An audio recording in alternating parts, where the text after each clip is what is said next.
longtime Palestinian activist and member of the US-ACB, which is the United States Campaign for Academic and Cultural Boycott of Israel.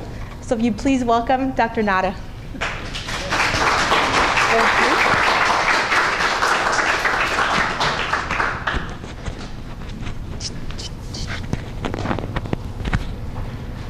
Thanks everyone for coming in tonight. I do have multiple hats. Jill just asked, like, how should I introduce you as what? I wear a number of hats, but tonight is US-ACB, United States Campaign for the Academic and Cultural Boycott of Israel. I am assuming that everyone here is on board, is more or less on board BDS, that is the Boycott, Divestment and Sanctions campaign. And I want to talk primarily, I mean, this is a fundraiser to get the Palestinian activists to go present at the Allied Media Conference. So I'm going to be talking about why it's really important for Palestinian activists, for, I think Todd wants me to stand here, for Palestinian activists to actually, why we need to engage in the academic and cultural boycott of Israel and how we can go about it. So basically, the reason the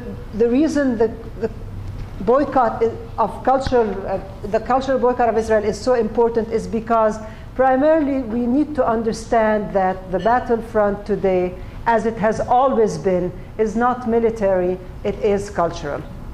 If Israel were to win by military means, it would have won a very, very long time ago. Israel is the 4th largest army in the world. It is by far the largest army in the region. It is the only known nuclear power in the region. It has absolutely no qualms in engaging in one massacre after another. Anyone knows that, you know, Gaza, 2008, 2009, Jenin, Kana. I can do a very, very long list of massacres that Israel has engaged in. Every one of them bloodier than the previous, more aggressive than the previous one, more murderous, more criminal, and yet Israel is not winning. Israel is not winning on a military level, nor do we want to engage in a military battle. But the fact is, the battlefront today is a cultural battlefront, more so today than it has ever been. But even if we look as far back as we go with the history of the Israel-Palestine conflict, the fact is Israel has relied primarily on its image in order to achieve its goals, and it is still doing so more so now than ever before, and that's why we need to engage in a cultural campaign against Israel. I want to just go back very briefly to an overview, a historical overview of how the image of Israel and why Israel basically has been able to get away with everything that it has been able to get away with thanks to its image. So Israel, for example, in the 40s and the 50s, late 40s of course, and 50s and 60s, had this image in the American and European mind of being truly this dream come true. The country of, you know, the beautiful face of socialism on the kibbutz, a nascent democracy, a thriving country. It had all of the amenities that anyone from the West could dream to have, and it had this exotic feel of the East. It was, you know, the image of Israel. So many people in the 60s looked at Israel as indeed a dream come true. I mean, I have friends who actually just out of college went and spent a couple of years there. I had a friend of mine who was a student of agriculture and went to Israel as, you know, like, this is what we do after college. I have 2 colleagues of mine who are actually both professors at Western Washington University in Bellingham, and the woman is a white woman and her husband is Native American, and again, they spent a few years in Israel in the 60s. So it was some place that was in the American mind this amazing country, a land of redemption that made most Westerners, whether it was England or I mean, Europe or the US, in some ways it made them feel redeemed of the horrors of the Holocaust, and in some ways it was like, you know, like, okay, so something good came out of the Holocaust. At least the Jews have safety, at least the Jews have that land in the Middle East. And of course, Israel's image, this could only have been accepted because of the image that Israel was projecting, an image that was very, very sophisticated and calculated, namely statements such as a land without a people for a people without a land, which makes me wonder what I am if not a person. Statements such as making the desert bloom, when basically the way that Israel was making the desert bloom was through the forestation project with the Jewish National Fund. Basically so many Jews grew up in this country donating money for the forests that were planted in Palestine to make the desert bloom. And those forests were basically a deliberate, intentional effort on the part of the Jewish National Front to cover up the ruins of the Palestinian villages that had been destroyed. Israel was not a land without a people for a people without a land. 450 villages were destroyed. 80% of the population became refugees. 80%. People frequently speak of 750,000 people, 750,000 people who were expelled. And that's in some ways a small number, though it really isn't a small number. But when you think that that's 80% of the Palestinian population in 1948, 80% of the Palestinian people were expelled. So it wasn't a land without a people. It became a land without a people through the forced expulsion of the Palestinians. None of that narrative made it into the American mainstream because of Israel's propaganda, because of Israel's image, because of how Israel was cultivating this message that it sent abroad of being a land without a people for a people without a land, of being a country and a people of hard-working farmers who were making the desert bloom, when basically, I mean, literally what they were doing was planting trees to cover up the traces of the destroyed villages. In some ways, I remember, there's this beautiful essay by Alice Walker, In Search of Our Mother's Daughters, of Our Mother's Gardens.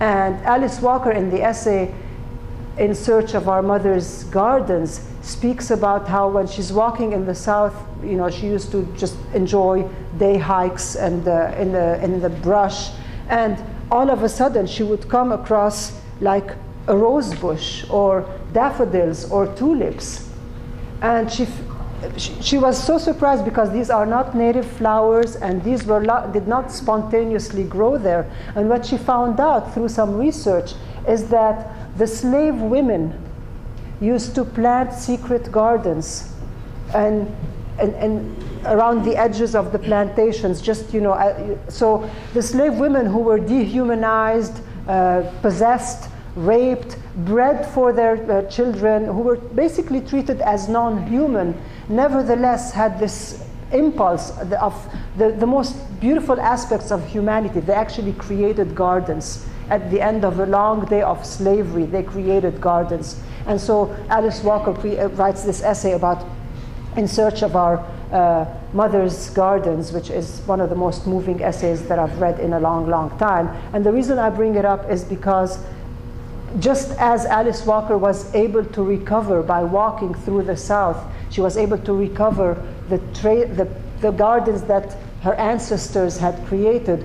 To this day, when you walk in Palestine and Israel, you can actually see the edges of the houses that Palestinians lived in.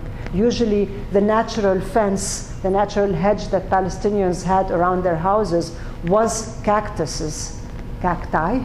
So basically, and you can still see squares or rectangles of cactus surrounding something, and that's the Palestinian gardens. So the whole myth of a land without a people for a people without a land, or the whole myth of making the desert bloom, that is all part of the Zionist narrative that is a cultural message that Israel has projected, which actually allowed for the acceptance of everything that Israel was doing. In addition to sending out a message, it was also censoring the Palestinian narrative.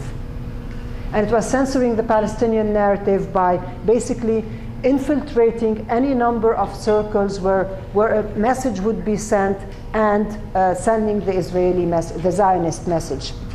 So it's really important to know that this has been the cultural approach to Zionist propaganda, which is why there is a need today to counter that, because with all the image of Israel as this amazing, beautiful land of redemption, of purity, of innocence, all of that has been tarnished. It has been very, very severely tarnished, primarily through successful alternative media.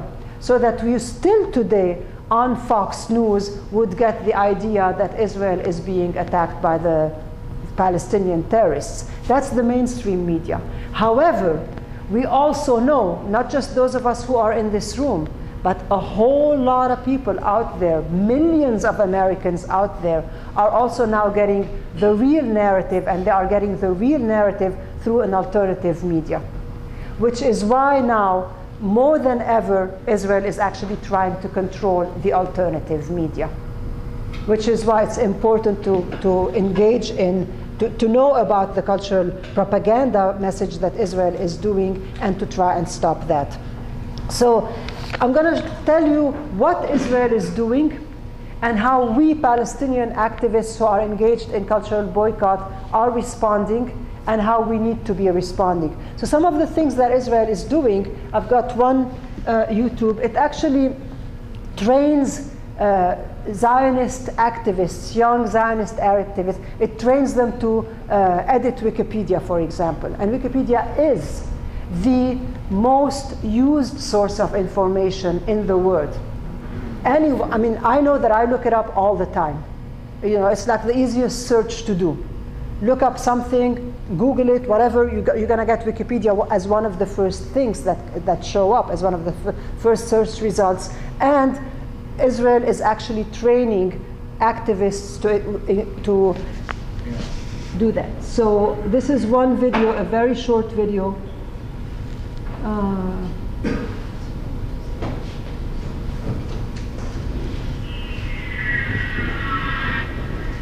Full screen.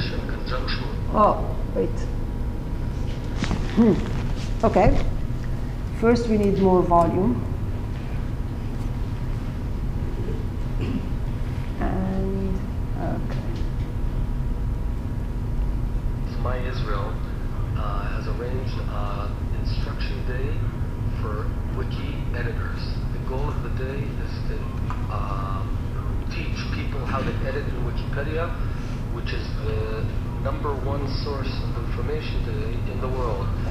As a way of example, if someone searches the Gaza flotilla, we want to be there. We want to be the guys who influence what is written there, how it's written, and to ensure that it's balanced and Zionist in nature. I came here to learn more about how we as Israelis and Jews can defend Israel online, on the internet, particularly in Wikipedia in this case. Wikipedia is a bit of a complex system, and sometimes hard to figure out the rules. I personally tried to edit things in Wikipedia that were against You couldn't hear, can you? small things, and my changes were erased or undone, and I didn't understand why. And I think that this kind of knowledge is important for anyone who wants to be active in defending Israel on the internet, so that we can go and we can see the information and we can say, this is my right, it's showing one side of the story, and I have the power and the right to change that. And in general, it's so important for us to be online, to defend our... This is the end. I mean, it's a very short video, but I don't know why I couldn't get that. That we are just, we are right. And because right now, if you look online, you can do searches for certain terms, just filled with anti-Semitism, anti-Zionism, and garbage. And there's not enough of us out there working to counteract that and make sure that the other side of the story, our side of the story, and the right side of the story is getting the right coverage. I will paraphrase it. It's only a 2-minute video, so let's...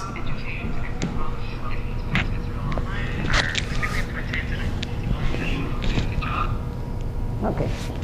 Sorry about the volume. I guess that's something we did not test ahead of time. So basically, this is one 2-minute video that shows you that Israel actually holds training days, flies in people, not into Israel, but into various cities in the US, flies in people and trains them how to edit Wikipedia so that they actually include what they said was an objective Zionist perspective. I mean, every time I hear objective Zionist, it's like, you know, But anyway, so it actually, it flies in people to train them to use Wikipedia. This is one way that they get into the alternative media. A lot of the people who use Wikipedia as their source of knowledge are not necessarily the same people who watch Fox News. So there's one example. Another example that it uses, oh, you used that. This is not supposed to be support for the whatever. Could have the booklet behind you activate? Okay, so yes, please. This was here so that I could use it, and now it's under the projector. Okay. All right, so there's this, the Hasbara handbook, promoting Israel on campus. This I downloaded from the internet. It's 120 pages, and it's by topic. As you can, and in fact, I have a few copies there, and it says browse, but please do not take. So just open it here. Palestinian leadership. How to be able, as a Zionist, to respond to topics such as Palestinian leadership. And it has what's in a word, practical pointers, glossary, Hamas, and so on. For example, I open here terrorism, talking points on terrorism. I open somewhere else, training and development for Israel activists. So it's an extremely well-researched, well-organized. Hasbara is the Hebrew word for propaganda. Basically, it is Zionist propaganda. It is downloadable. It is for students who want to have the Zionist message on campus. Hasbara Handbook Promoting Israel on Campus. And it is by the World Union of Jewish Students. And anyone who is a Zionist activist on campus can download it. You don't even need a code. I mean, I downloaded 4 copies here because I figured maybe you'd want to look at it. The Palestinian refugee issue. How, as a Zionist, to respond to questions about the Palestinian refugee issue. Okay, terrorism, we opened. Approaching public officials, how to approach public officials, organizing a demonstration, and so on. It's an amazing booklet, okay? And this is the kind of stuff that Israel also does, engaging in the cultural front. Other things that Israel does, it's like it's going, and it's making this effort to basically fix its image because it is realizing that its image has been very seriously tarnished by the alternative media, so it's going into the alternative media and trying to fix that image. The rebranding of Israel's image, and I think I've put out there again, here, this one. If you all want copies of this, as Israel's image is being tarnished, Israel is trying very, very hard to fix its image, but very importantly, it's trying to fix its image, but it's not trying to fix the policies that have tarnished its image.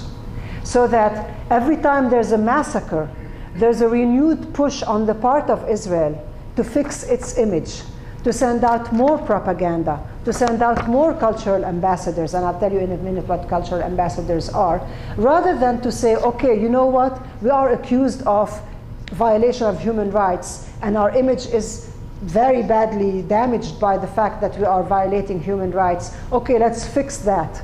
No, instead they fix the image. So the three biggest, largest, most powerful ministries in Israel are the Prime Minister's office, which is a ministry in itself, the Foreign Ministry, and the Finance Ministry. And those 3 ministries together have come together, and they have come up with Brand Israel, which is an effort to very specifically. So they're making this campaign called Brand Israel, which is basically about fixing Israel's image. I'm going to read to you from this. Directors of Israel's 3 most powerful ministries, and there's copies of this article which came out in Forward, which is a Jewish magazine, in 2005. Directors of Israel's 3 most powerful ministries have agreed on a new plan to improve the country's image abroad by downplaying religion and avoiding any discussion of the conflict with the Palestinians. And so obviously the converts to this campaign is Hillel, the International Campus Organization. Remember, I'm an organizer with the academic and cultural boycott of Israel. Academic because Israel is fixing its image primarily through the academy and also through culture.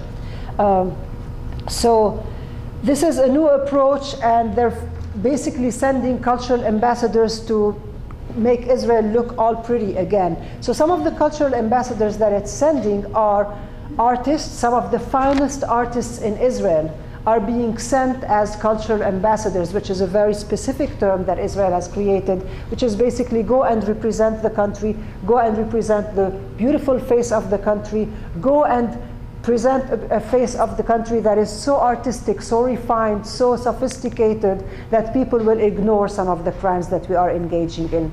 And those cultural ambassadors are actually bound by the state to only speak well of Israel, to not respond to any, they have signed the contract to not respond to any, to not give in to any discussions of politics that are in any way critical of Israel. They go and they represent strictly the beautiful face of Israel. So there's this whole big campaign that Israel is engaging in of sending cultural ambassadors, of infiltrating Wikipedia, of telling students how to respond. Anyone who's an academic knows about the climate of extreme intimidation and censorship on US campuses. And that climate is a result of things like the Hasbara handbook and so on, and students going into, oh, there's one more. Let me tell you, show you. Oh, but we're not, okay. So I will show it to you and I will paraphrase. IPAC actually gets into the student governments of various universities, and basically it invites them on an annual basis. The student government, meaning where all the campus decisions made by students are taken, and it invites them to DC or wherever IPAC is meeting, full expenses covered. Thousands of students from all the universities in the US have a full expenses covered trip to where IPAC is meeting, where they are basically exposed to Israeli propaganda without knowing it. And a lot of the students actually say in this video and elsewhere that, hey, who would turn down a full expenses trip paid to anywhere? They are being flown somewhere, housed in good hotels, fed, and it's like one of there used to be a long time ago, well, a few years ago, maybe it's affected by the economy now, when they used to fly you out for timeshares. Has anyone done those trips for timeshares? You go places and you've got all of the luxury and they're really trying to trick you into buying a condo somewhere. Well, IPAC does that and it invites students. So I'm going to show you this, and if the volume is terrible, I'm going to try and paraphrase, but it gives you an idea of the variety of students and how they go, and they are totally wowed. And they don't realize, what they view is a positive view of Israel with absolutely none of the Palestinian narrative. So year after year, Israel, as I said, thousands, literally thousands of students are flown in, and then they come out with this amazing image of Israel being an amazing country. And so they bring that back onto the campuses, which makes the Palestinian narrative even more censored, because Palestine can't do that. Palestine cannot run these conferences for so many for so many reasons, which I hope are obvious to you. So this is what Israel is doing, and then how we are responding. We as Palestinians are responding with, in some ways, very similar tactics, but because it's a response. For example, when there is a cultural ambassador that comes to the US, then we actually try and be there and protest. And here in Seattle, we've had, for example, the most recent cultural ambassador was the Israeli Philharmonic Orchestra. And I do see people nodding that, yes, we were there and we basically protested the Israeli Philharmonic Orchestra, because the Israeli Philharmonic Orchestra was sent primarily to fix Israel's image. It was after, it was a decision made after the assault on Gaza. And it's like, okay, we need to send people who distract from the ugliness of Israel. Who do we send? Our best orchestra. So we can respond by doing that. We can respond by disrupting the propaganda with handouts. We can, one thing that we are doing is we are actually Birthright Unplugged.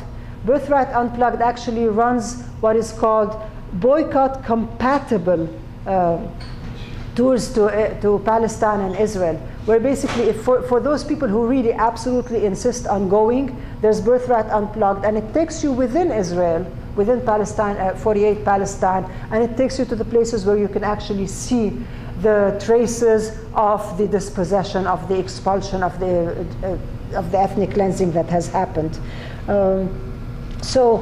And also another way that we do it is primarily through a lot of information, because what Israel is doing is a campaign of misinformation. When you think of Israel being a land without a people for a people without a land, of Israel greening the desert, you know, it's basically misinformation that it is sending. So the way we counter it is with information.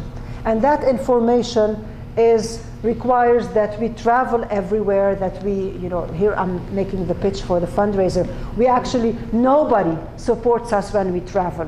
When I go somewhere to speak, basically a grassroots community has put together money for my trip, and then I crash on someone's couch, and I do that to inform people about what's going on. There is no funding behind our efforts. It's all grassroots, and we have to engage in a whole lot of information. The more Israel puts out misinformation, the more it is necessary for us who are Palestinian activists, who are educated and articulate about the issue, to actually be able to go there and provide the information. So, the most important thing is we're actually trying to get into new spaces. We are trying to get into those places that are not necessarily preaching to the choir, because within the Palestinian activist circles, a lot of people are now very, very, very highly educated about what's going on.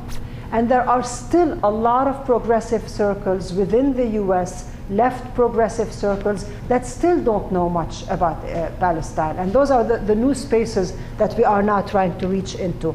So, as you all know from having come here, this is a fundraiser for getting Palestinian activists to the Allied Media Conference. So I'm going to tell you a little bit about what the Allied Media Conference and why it's really important to get there.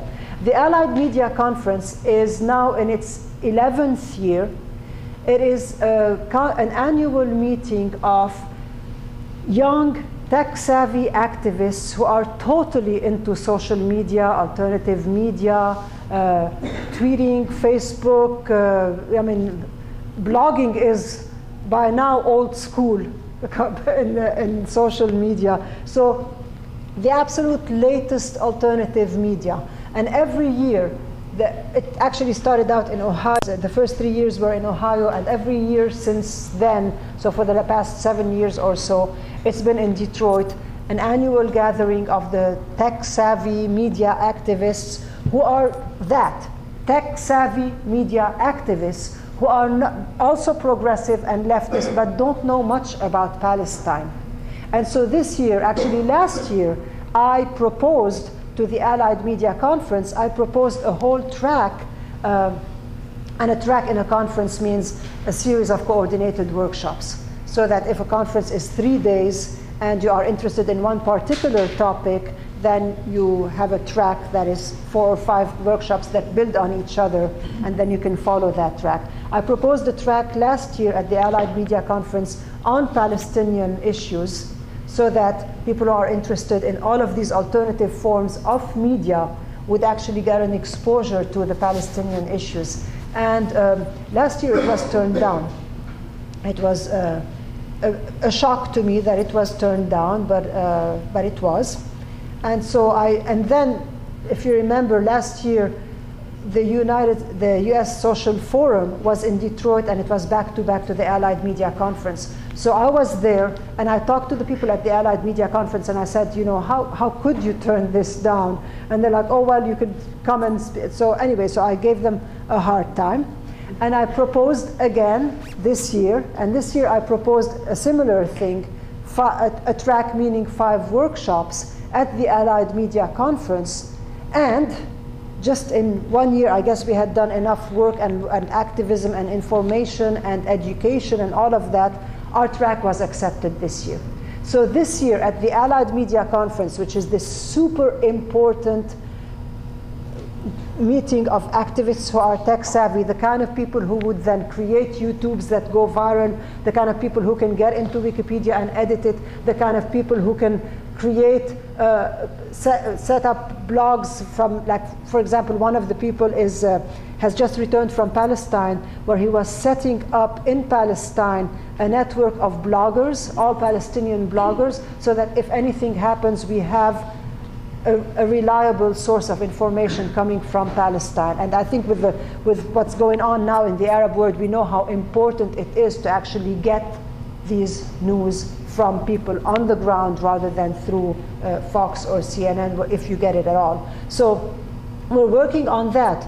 There's people who are training Palestinians in Gaza to Skype and so on, and we want to bring those two constituencies, the Palestine activists and the media activists in the US, together at the Allied Media Conference. So the track that I proposed at the Allied Media Conference was accepted, which means we will be able to run 5 different workshops at the Allied Media Conference. And now what I'm doing is raising money to get those Palestinian activists to the Allied Media Conference. We got the okay. We have 5 workshops, and we have a vision of it. I'm going to start the first evening. It's Friday, Saturday, Sunday. The first evening, we're going to show a movie that is not yet ready. It's going to be ready like by June 20th, and the Allied Media Conference is June 25th. It's called Roadmap to Apartheid, and it's an amazing, amazing movie. I say amazing even though I haven't seen it because it hasn't been done. It will premiere at the Allied Media Conference. Opening night of the Allied Media Conference, we are premiering the movie Roadmap to Apartheid, and some of you have seen maybe a 10-minute trailer of it. That 10-minute trailer won the award for Best 10-Minute Documentary about Palestine. And the directors of Roadmap to Apartheid have contacted me, and they want to be in the Allied Media Conference, and that's going to be opening night. And that's going to set the tone for the Allied Media Conference. And then following that, we're going to have workshops one on social media, one on countering hasbara, countering propaganda, one on countering pinkwashing, which is something that Israel is doing now. It's actually presenting itself, having presented itself as the democracy, the kibbutz, the greening the desert, and so on. Now it's presenting itself as the only gay-friendly country in the Middle East. And so they're actually using they're co-opting gay rights in order to, again, distract from apartheid. And so there are Palestinians, the PQBDS is Palestinian Queers for BDS, who are Palestinian activists within Palestine, members of Helm, which those are Palestinian organizations, Helm and Al-Qaws and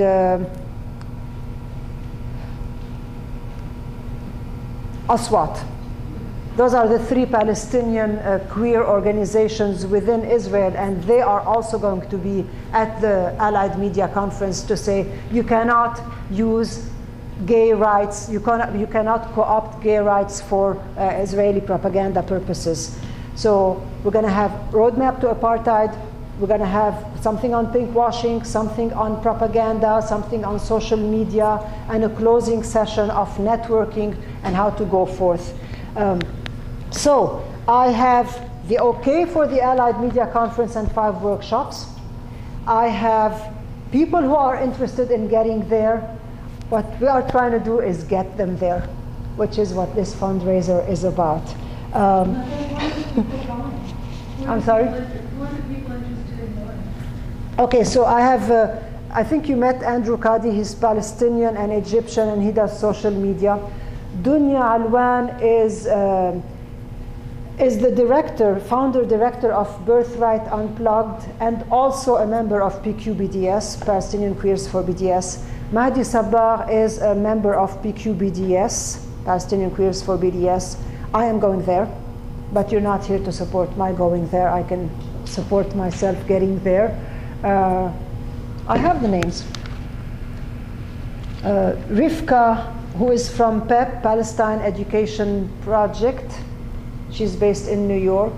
Those are the 5 that I'm thinking of primarily who would be facilitators. But we want most of the workshops to be co-facilitated, so to have at least 2 or 3 people. And we want primarily Palestinians. So it's going to be, when you think of how Israel can do it, because Israel has all this funding behind, for example, flying all these students to the IPAC conference or sending cultural ambassadors.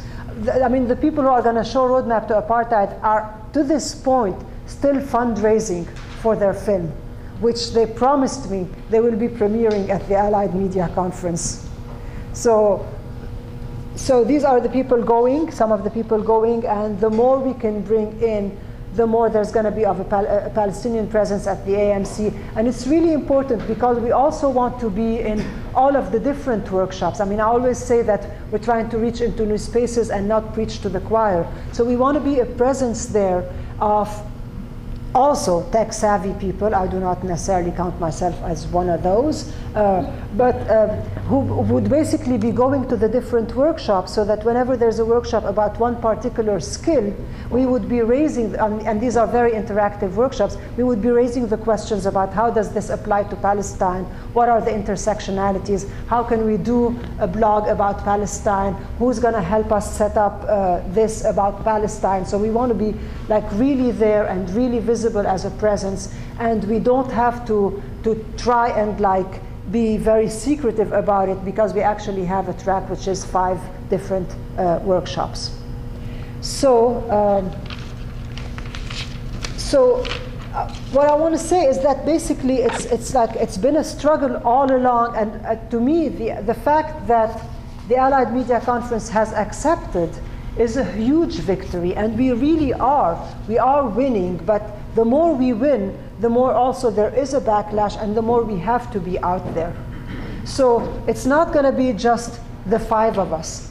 Every single one of us has to be very, very active in countering the propaganda, in educating each other, in talking to each other about this. It's like the Zionist narrative has been able to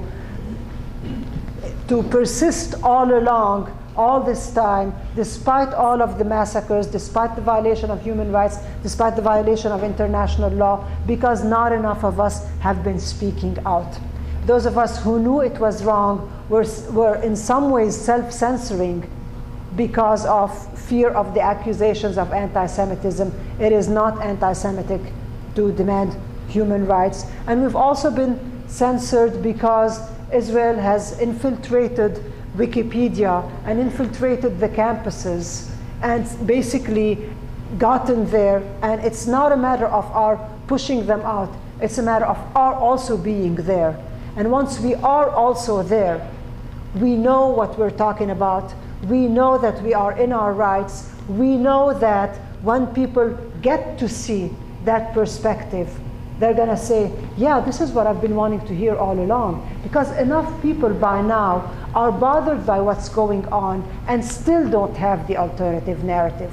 So we're trying to actually get that alternative narrative out there. We're trying to get it by going to places. Oh, we're going all over the place. So Allied Media Conference is one. For example, I'm going to speak at the MLA. The Modern Language Association is that, as far as academics go, is the most important professional organization for anyone who's a teacher of literature or language, the Modern Language Association. And so I'm going to the Modern Language Association conference to speak about the legacy of Edward Said.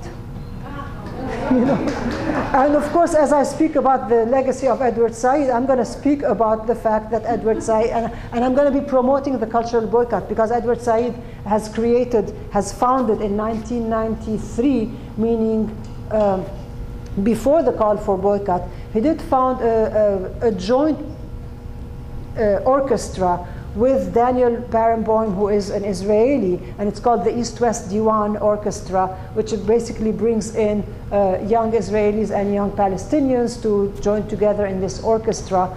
And in my talk, which is called The Legacy of Edward Said, I'm going to say that had Edward Said not died when he did in 2003, then looking at the legacy of his work. I'm going to analyze all of his work and show that based on this, the moral integrity and the developments and the fluctuations that he had gone through, if he were alive today, he would be pro-boycott. And that's a very, very important statement to make, because a lot of people say, oh, but Edward Said is not pro-boycott because Edward Said created this joint program with an Israeli. Well, Edward Said died in 2003, and we cannot freeze him in a time capsule and say because of that. The call for boycott had not come out in 2003.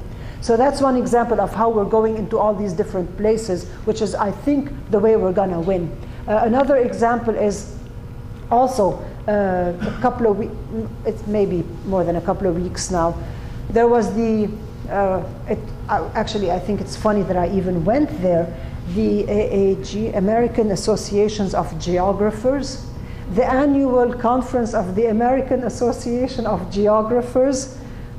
I spoke there, and I spoke about basically the disappearing of the disappearing geography of Palestine. So we're actually infiltrating all these spaces. So I gave a talk about how, you know, how the disappearing Palestine postcards, which I forgot to bring, but I think most of you are familiar with those, you know, the 4 Palestines. And so I was at the conference of the American Association of Geographers to discuss the disappearing of Palestine.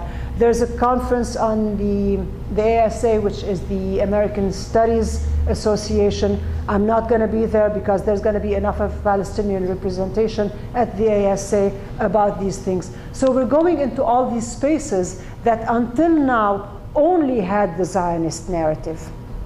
And we're putting in the Palestinian narrative. And people are actually very, very thankful for that. People in all of these spaces were hungry for the Palestinian narrative and not getting it. So now we have the narrative, we want to try and get there, and we don't have $3 billion in tax money to fund that. So we hold fundraisers. Thank you very much.